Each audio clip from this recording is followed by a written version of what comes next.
കശ്മീർ ഭീകരാക്രമണത്തിൽ കൊല്ലപ്പെട്ട നിരപരാധികൾക്ക് അനുശോചനം അറിയിച്ചുകൊണ്ട് ഈ ആഴ്ചയിലെ വീക്കിലി ട്രെൻഡ് സെറ്റേഴ്സ് ആരംഭിക്കുകയാണ്. സ്വാഗതം. ആഭ്യന്തര വിപണിയിൽ സംഭവബഹുലമായ ഒരു വാരമാണ് കടന്നുപോയത്. തുടർച്ചയായി ഉണ്ടായ വിൽപ്പനാ സമ്മർദ്ദത്തിൽ നിന്നും മാറി ബെഞ്ച്മാർക്ക് സൂചികകൾ പോസിറ്റീവ് നോട്ടിലേക്ക് വരുന്നതിനിടെയാണ് തീർത്തും അപ്രതീക്ഷിതമായി കശ്മീർ അറ്റാക്ക് ഉണ്ടാകുന്നത്. പഹൽഗാമിലെ ഭീകരാക്രമണവും അതിനു പിന്നാലെ ഉണ്ടായ ഇന്ത്യയുടെ നയതന്ത്ര ഇടപെടലുകളുമെല്ലാം വിപണിയിൽ അനിശ്ചിതത്വം സൃഷ്ടിച്ചിരിക്കുകയാണ്. തുടർച്ചയായ 7 ദിവസത്തെ നേട്ടത്തിന് വിരാമമിട്ടാണ് ആഴ്ചയിലെ അവസാന 2 ദിനങ്ങളും മാർക്കറ്റ് ഇടിവിൽ ക്ലോസിംഗ് നടത്തിയിരിക്കുന്നത്. ഇന്ത്യയും പാകിസ്ഥാനും തമ്മിലുള്ള വർദ്ധിച്ചുവരുന്ന സംഘർഷങ്ങളും ട്രേഡ് വാർ, താരിഫ് സംബന്ധമായ ആശയക്കുഴപ്പങ്ങളുമെല്ലാം നിക്ഷേപകരെ പ്രോഫിറ്റ് ബുക്ക് ചെയ്യുന്നതിലേക്ക് പ്രേരിപ്പിച്ചു. പ്രതിവാര പ്രകടനം നോക്കുമ്പോൾ നിഫ്റ്റി 0.79% നേട്ടം രേഖപ്പെടുത്തിയപ്പോൾ 0.69% മാത്രം മുന്നേറ്റമാണ് ബാങ്ക് നിഫ്റ്റി കാഴ്ചവെച്ചിരിക്കുന്നത്. മീഡിയ, FMCG സൂചികകൾ ഒഴികെ പ്രതിവാരത്തിൽ ബാക്കിയുള്ള എല്ലാ സെക്ടറൽ സൂചികകളും നേട്ടമാണ് രേഖപ്പെടുത്തിയിരിക്കുന്നത്. ഏറ്റവും റെസിലിയന്റ് ആയ റിട്ടേൺ നൽകിയിരിക്കുന്നത് IT സൂചികയാണ്. 6.56%. 3% ഓട്ടോ മേഖലയും കുതിച്ചു. 1.69% നേട്ടം റിയൽറ്റി മേഖല നൽകിയപ്പോൾ ഫാർമ സൂചികയുടെ ഭാഗത്തു നിന്നും 1.68% മുന്നേറ്റവും കണ്ടു. ട്രംപിന്റെ ചൈനയോടുള്ള മൃദു സമീപനവും മാഗ്നിഫിഷ്യന്റ് 7 ഓഹരികളുടെ മുന്നേറ്റവും അമേരിക്കൻ വിപണികളെ പോസിറ്റീവ് ടോണിൽ ക്ലോസ് ചെയ്യുന്നതിന് സഹായിച്ചു. വാരാന്ത്യത്തിൽ പുറത്തുവന്ന ഗൂഗിളിന്റെ മാതൃ കമ്പനിയായ ആൽഫബെറ്റ്സിന്റെ മികച്ച 1ാം പാദ ഫലം സൂചികകൾക്ക് കരുത്തു പകർന്നു. പ്രതിവാര അടിസ്ഥാനത്തിൽ ഡൗ ജോൺസ് സൂചിക 2.48% നേട്ടമാണ് നൽകിയത്. നാസ്ഡാക്ക് 100 ആകട്ടെ 6.43% അതിശക്തമായ കുതിപ്പും രേഖപ്പെടുത്തി. തുടർച്ചയായ 4 ദിവസവും നേട്ടത്തിൽ അവസാനിച്ച S&P 500 സൂചിക പ്രതിവാരാടിസ്ഥാനത്തിൽ 4.59% നേട്ടവും നൽകിക്കൊണ്ടാണ് വ്യാപാരം അവസാനിപ്പിച്ചത്. ഏപ്രിൽ 29 വരുന്ന അമേരിക്കയുടെ ജോൾസ് ജോബ് ഓപ്പണിംഗ് ഡേറ്റയോടായിരിക്കും അടുത്ത വാരം ആദ്യം US സൂചികകൾ പ്രതികരിക്കുക. മാർച്ചിലെ ഡേറ്റകളാണ് വരാനിരിക്കുന്നത്. യുഎസിന്റെ ലേബർ മാർക്കറ്റിന്റെ ട്രെൻഡ് മനസ്സിലാക്കാൻ പല നിക്ഷേപകരും ഈ ഡേറ്റകളെ ആശ്രയിക്കാറുണ്ട്. പോസിറ്റീവായ നമ്പറാണ് വരുന്നതെങ്കിൽ കൂടുതൽ ആളുകളെ ലേബർ മാർക്കറ്റിന് അബ്സോർബ് ചെയ്യാനുള്ള കരുത്തുണ്ടെന്ന സൂചനയാണ് വിപണികൾക്ക് നൽകുന്നത്. അന്നേ ദിവസം തന്നെ വരുന്ന യുഎസിന്റെ കൺസ്യൂമർ കോൺഫിഡൻസ് ഡേറ്റയോടെ അമേരിക്കയുടെ ബിസിനസ് സെന്റിമെന്റ് വിലയിരുത്താൻ സാധിക്കും.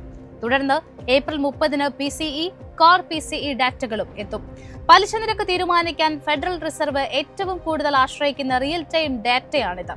ട്രംപ് പവൽ തർക്കങ്ങളുടെ പശ്ചാത്തലത്തിൽ ഈ ഡാറ്റകൾ വിപണിയുടെ ഗതിയെ തന്നെ മാറ്റിമറിച്ചേക്കാം. ഒപ്പം ഏപ്രിൽ 30 തന്നെ പ്രസിദ്ധീകരിക്കുന്ന ADP non farm employment change ഡേറ്റയും നിക്ഷേപക ശ്രദ്ധ ആകർഷിച്ചേക്കാം. സ്വകാര്യ മേഖലയിലെ തൊഴിലുകളെ മെഷർ ചെയ്യുന്ന ഡാറ്റയാണിത്. US സർക്കാരിന്റെ ലേബർ ഡാറ്റയുടെ ഒരു പ്രിവ്യൂ ആയി വിപണി വിലയിരുത്താറുണ്ട്. മെയ് 1 ഇനീഷ്യൽ ജോബ്ലെസ് ക്ലെയിംസ് ഡാറ്റയും എത്തും. May 2 non farm payrolls report ചെയ്യും. കഴിഞ്ഞ 1 മാസമായി എത്ര ആളുകളെ ലേബർ മാർക്കറ്റ് അബ്സോർബ് ചെയ്യുന്നുവെന്ന് ഈ ഡാറ്റയിലൂടെ നിക്ഷേപകർക്ക് വ്യക്തമാകും. തുടർന്ന് അന്ന് തന്നെ അമേരിക്കയുടെ ഏപ്രിൽ മാസത്തെ തൊഴിലില്ലായ്മ കണക്കുകളും കൂടി വരുന്നതോടെ ലേബർ വിപണിയുടെ ട്രെൻഡ് നിക്ഷേപകർക്ക് മുന്നിൽ തെളിയും. മാറിയ പശ്ചാത്തലത്തിൽ തൊഴിൽ വിപണി എത്രത്തോളം പിടിച്ചു നിന്നുവെന്ന് ഈ ഡാറ്റകളിലൂടെ വിപണികൾക്ക് വിലയിരുത്താം. തുടർച്ചയായ 2ാമത്തെ ആഴ്ചയും നിക്ഷേപകർക്ക് നേട്ടം നൽകിക്കൊണ്ടാണ് പ്രധാന യൂറോപ്യൻ വിപണികൾ പോയ വാരത്തോട് വിട പറയുന്നത്. പ്രതിവാരാടിസ്ഥാനത്തിൽ ഫൂഡ്സെ 100 1.88% മുന്നേറ്റം നൽകിയപ്പോൾ CAC 40 3.44% നേട്ടമാണ് റിപ്പോർട്ട് ചെയ്തത്. ഡാക്സ് സൂചികയാകട്ടെ 3.33% നേട്ടത്തിലുമാണ് വ്യാപാരം അവസാനിപ്പിച്ചത്. ഏപ്രിൽ 30 ഫ്രാൻസ്, ജർമ്മനി, യൂറോസോൺ എന്നിവയുടെ GDP കണക്കുകൾ അറിയാൻ സാധിക്കും. 1ാം പാദത്തിലെ GDP കണക്കുകളാണ് പുറത്തുവരുന്നത്. പ്രധാന ഇക്കണോമികളുടെ GDP കണക്കുകൾ മേഖലയുടെ വളർച്ചയുടെ സൂചകമായിട്ടാണ് കണക്കാക്കപ്പെടുന്നത്. ഒപ്പം അന്ന് തന്നെ പ്രസിദ്ധീകരിക്കുന്ന ഫ്രാൻസ്, ജർമ്മനി എന്നിവയുടെ CPI കണക്കുകളും വിപണി ശ്രദ്ധ ആകർഷിക്കും. ജർമ്മനിയുടെ തൊഴിലില്ലായ്മ കണക്കുകൾ കൂടി എത്തുന്നതോടെ യൂറോപ്പിന്റെ ഗതി വിലയിരുത്താൻ നിക്ഷേപകർക്ക് സാധിക്കും. മെയ് 2-ാം തീയതി യൂറോസോണിന്റെ CPI കണക്കുകളും തൊഴിലില്ലായ്മ കണക്കുകളും പുറത്തുവരും. ഏഷ്യൻ മേഖലയിലേക്ക് വരുമ്പോൾ ചൈന, US താരിഫ് നടപടികൾ തന്നെയാണ് ഈ ആഴ്ചയും ഏഷ്യൻ വിപണികളുടെ ഗതിയെ നിർണയിച്ചത്. ഏപ്രിൽ 29 വരുന്ന ചൈനയുടെ കോമ്പോസൈറ്റ്, നിർമ്മാണ ഇതര PMI ഡാറ്റകളും സൈജിൻ നിർമ്മാണ PMI ഡേറ്റകളുമാണ് പ്രധാനമായും ചൈനീസ് വിപണികൾ ഉറ്റുനോക്കുന്നത്. താരിഫ് നയങ്ങൾ ചൈനീസ് സമ്പദ് വ്യവസ്ഥയെ പ്രതികൂലമായി ബാധിച്ചോ എന്ന് ഈ ഡാറ്റകളിലൂടെ വിലയിരുത്താൻ സാധിക്കും. തുടർന്ന് ഏപ്രിൽ 30 ബാങ്ക് ഓഫ് ജപ്പാന്റെ ധനനയ യോഗ തീരുമാനങ്ങളും അറിയാൻ സാധിക്കും. പലിശ നിരക്ക് മാറ്റമില്ലാതെ തുടരുമെന്നാണ് പ്രതീക്ഷിക്കുന്നത്. കൂടാതെ മെയ് 1-2 തീയതികളിൽ ചൈനീസ് വിപണികൾ അവധിയിലായിരിക്കും. കമോഡിറ്റി മാർക്കറ്റിൽ പോയ വാരം ഇടിവാണ് കാണാൻ സാധിച്ചത്.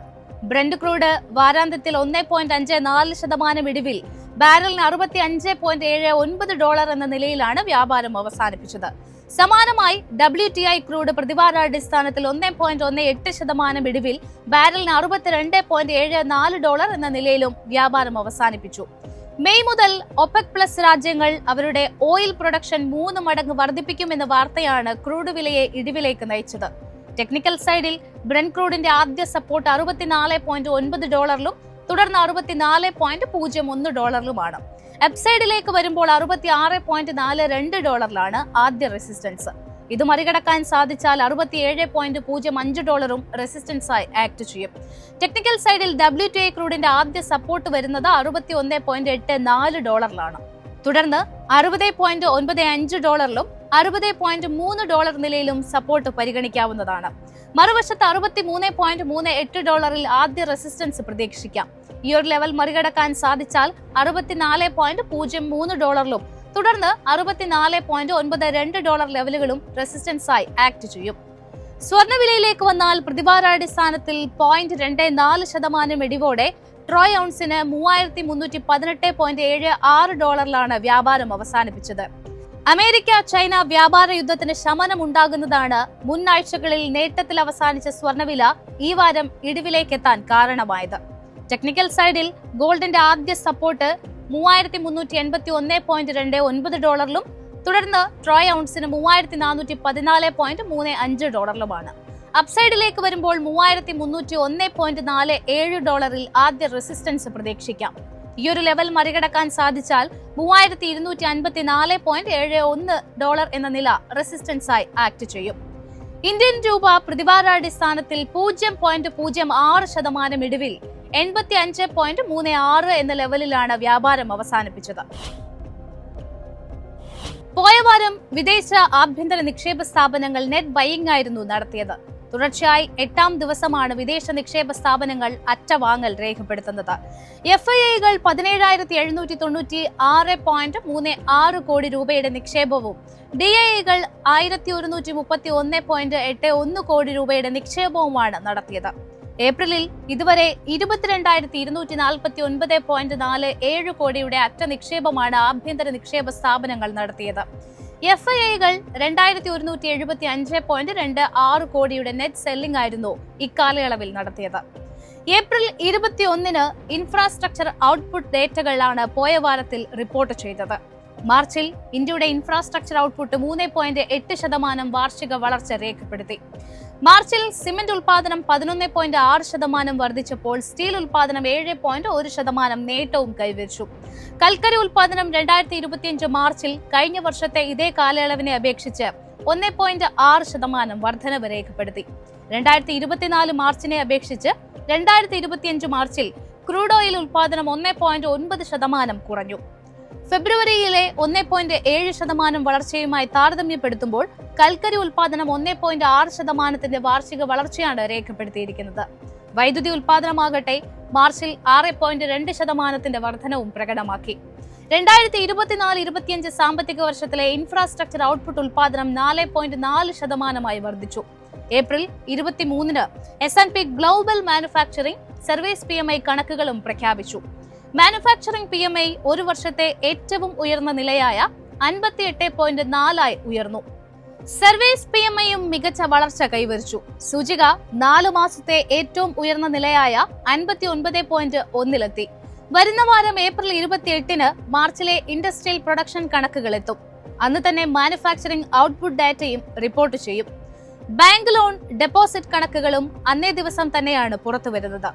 ഏപ്രിൽ 30 M3 മണി സപ്ലൈ കണക്കുകൾ റിപ്പോർട്ട് ചെയ്യും.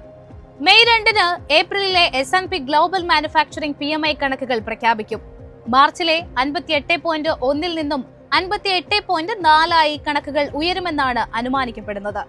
പതിവ് പോലെ തന്നെ ഫോറക്സ് ഡാറ്റ മെയ് 2-ന് റിപ്പോർട്ട് ചെയ്യും.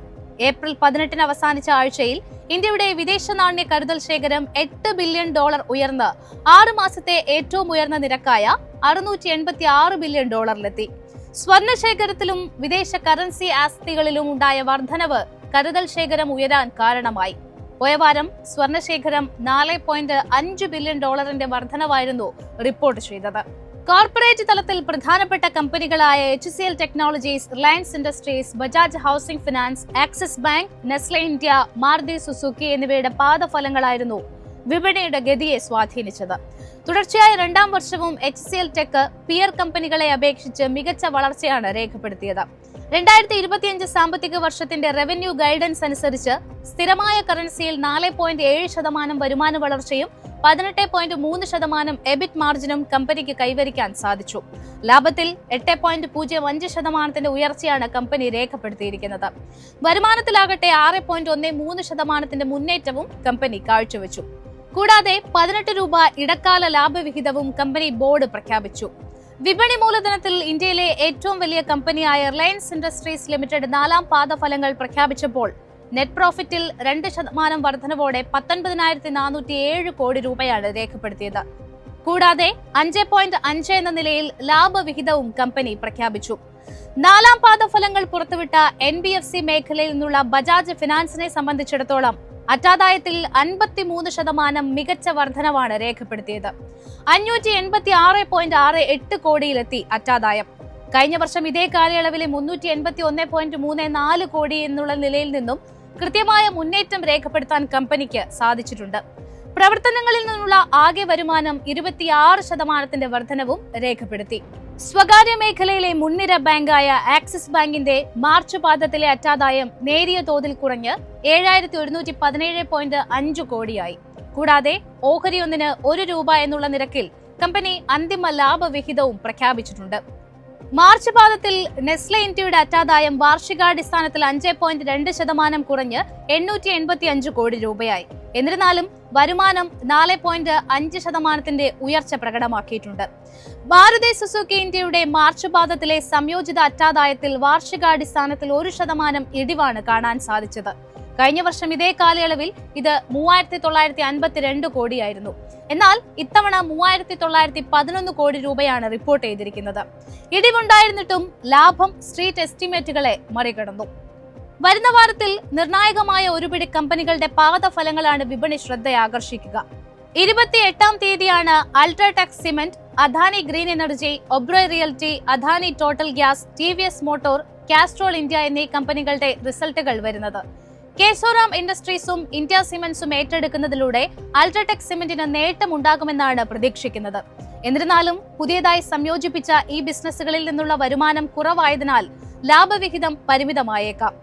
ഓട്ടോമൊബൈൽ ഭീമനായ TVS മോട്ടോർ കമ്പനി 2024-25 സാമ്പത്തിക വർഷത്തിന്റെ 4ാം പാദത്തിലെ സാമ്പത്തിക ഫലങ്ങൾ പ്രഖ്യാപിക്കുമ്പോൾ സ്ട്രോങ് റവന്യൂ ഗ്രോത്ത്, ശക്തമായ വോള്യൂം ഗെയിൻ, അനുകൂലമായ പ്രോഡക്റ്റ് മിക്സ് എന്നിവയാൽ ശക്തമായ വരുമാന വളർച്ചയാണ് അനലിസ്റ്റുകൾ പ്രതീക്ഷിക്കുന്നത്.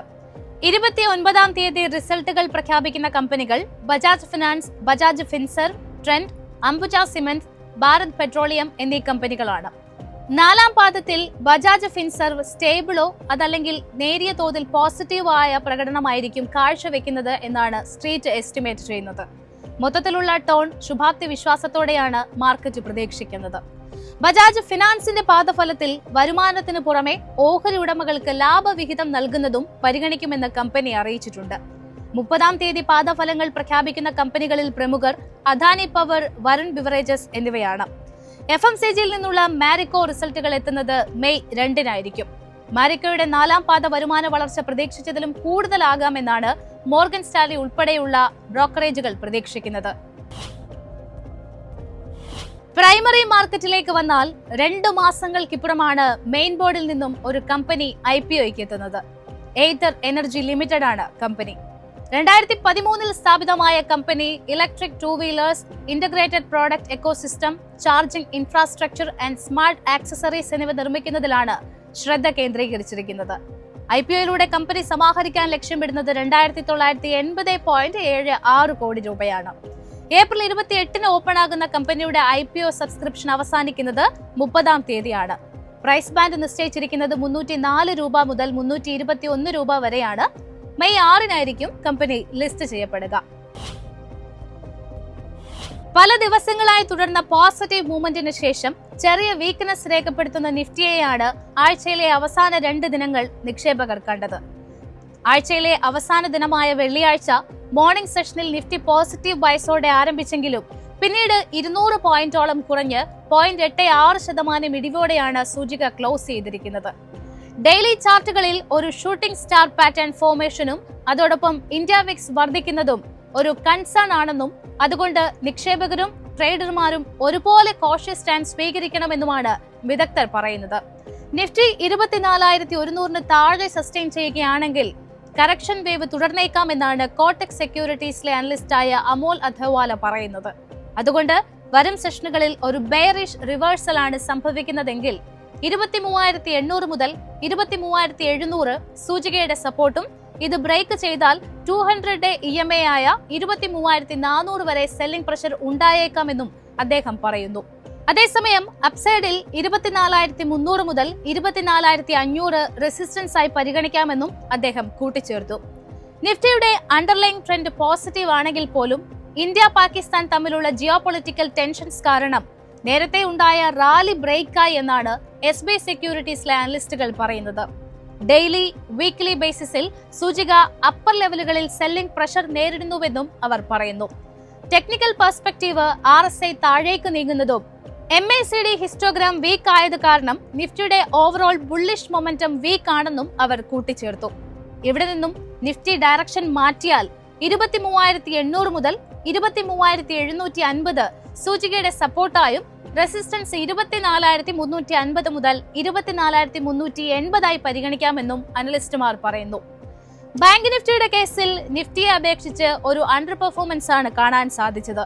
തുടർച്ചയായി 3-ാം ദിവസം സെല്ലിംഗ് പ്രഷർ ഫേസ് ചെയ്ത് ഏകദേശം 1% ഇടിവും ആഴ്ചയിലെ അവസാന ദിനം രേഖപ്പെടുത്തിയിരുന്നു.